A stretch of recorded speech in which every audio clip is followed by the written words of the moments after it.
ભાઈએ મને પૂછ્યું કે કૃષ્ણને જાણો છો? મેં કીધું કૃષ્ણને બધા જાણતા જ હોય ને. શિશુપાલના ભાષણ પર મસ્તક કાપવાની શક્તિ હતી તો પણ શાંત રહ્યા એ કૃષ્ણ છે. દ્વારિકાનો વૈભવ હોવા છતાં સુદામાના મિત્ર રહ્યા એ કૃષ્ણ છે. સર્વ સમર્થ હોવા છતાં અર્જુનના સારથી હતા એ કૃષ્ણ છે. સુદર્શન જેવું શસ્ત્ર હોવા છતાં હાથમાં મુરલી રાખી એ કૃષ્ણ છે. એ કૃષ્ણ છે. હવે રામ મળે, કાશી આમ મળે તો આ જંજાળમાંથી આરામ મળે. પામવાની ઝંઝનામાં કેટલું ગુમાવવું પડે ત્યારે આ મહેફિલમાં નામ મળે. પિતૃના મોક્ષાર્થે તર્પણ કરીશું પણ જીવતાને તૃપ્તિ થાય એવું ઠામ મળે. વેદોથી દૂર અમે, વેદનાથી ભરપૂર અમે. પ્રભુ તું ઉગારે તો હૈયે હામ મળે. પ્રભુ તું ઉગારે તો હૈયે હામ મળે. અત્યારે જેટલી હરાજી ક્રિકેટરોની અને જેટલા એક્ટરોની હરાજી થાય છે એટલી જો ખેડૂતના પાકની થતી હોય ને તો ખેડૂતો દુઃખી ન હોય. ખેડૂતને કેટલા બધા પ્રકારના પ્રશ્ન આવતા હોય ખેતીની અંદર. સોર ખાય, મોર ખાય, ઢોર ખાય, વાવે એટલું ક્યાંથી થાય? વાણિયા તો વ્યાજ ખાય, શેઠ સાહુકાર થાય, વ્યાજનું વ્યાજ થાય.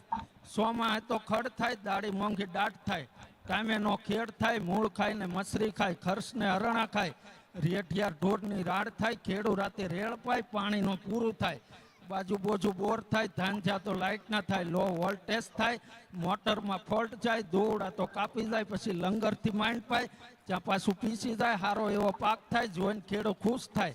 ત્યાં પછી ક્યાંયથી માવઠું થાય, ગોંગડાને ડોસ્યું થાય, જીરામાં સારો થાય, સેલે જતા ગાર્યું થાય. કઈ કાકડીને મારે હેન્ડલ, કઈ ખેડૂત ગાંડા છે. આવું ખેતીમાં ખૂબ થાય. ક્યારે સુખ થાય? કુદરતની કૃપા થાય, ધાર્યો વરસાદ થાય, નર્મદાના નીર થાય, હવાયા ભાવ થાય, હરિતણા ગુણ ગાય.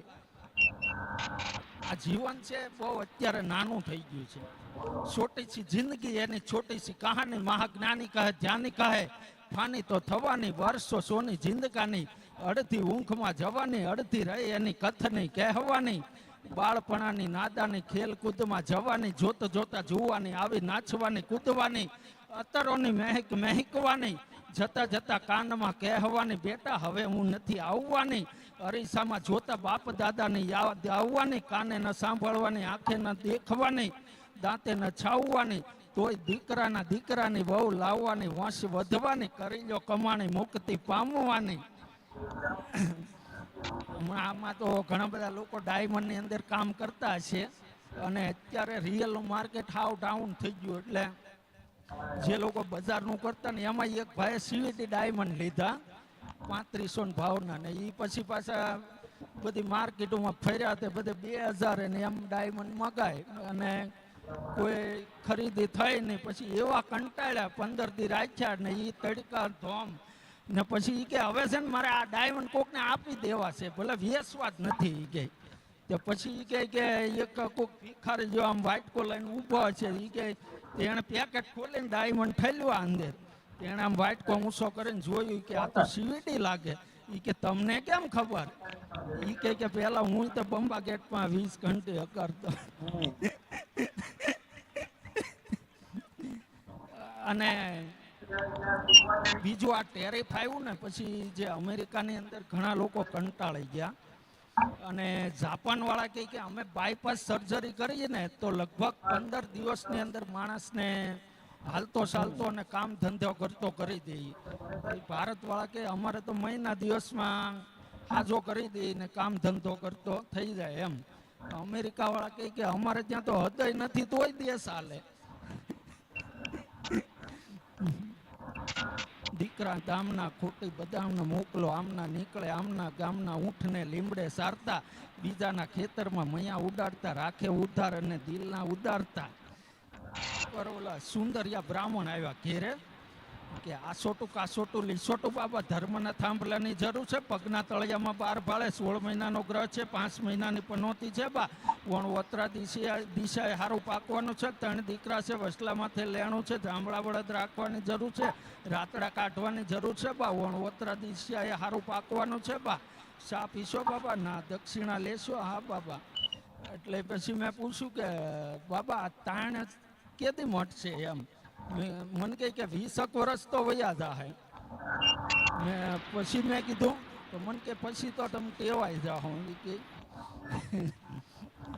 એટલે આ જ્યારે વિષ્ણુ ભગવાને બ્રહ્માજીને કીધું કે આ સૃષ્ટિનું સર્જન કરો, ત્યારે બ્રહ્માજીએ સૃષ્ટિનું સર્જન કરતા પહેલા એમણે પર્વત, નદી, તળાવ, ફૂલ, ઝાડ આવું શરૂઆત કરી.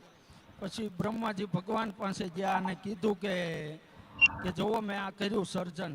ત્યારે ભગવાન કે હજી કાંઈક વિશેષ સર્જન કરો. ત્યારે બ્રહ્માજી માણસનું સર્જન કરે છે. ત્યારે માણસનું સર્જન કરે પછી માણસો પાસે અમુક ઈ કે તમારે 4 હાથ નહીં, કે 5 માથા નહીં, કે અમને 2 હાથ ને એક જ માથું ને એવી દલીલ જ થઈ ચાલુ ને બધા ડેલી ઠપકારે બ્રહ્માજીને. ત્યારે પછી ભગવાન પાસે ગયા બ્રહ્માજી કે આવું થાય છે તો શું કરવું. ત્યારે વિષ્ણુ ભગવાન લક્ષ્મીજીને કે ઓલી જોળી લાવ્યો તો ખીલ્યેથી.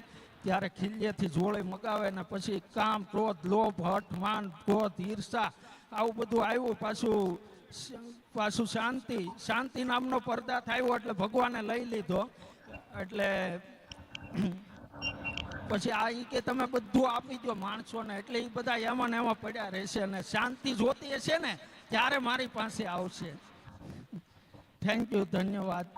એમનો પરિવારમાં કોઈ પણ પ્રસંગ તમારે કરવો હોય,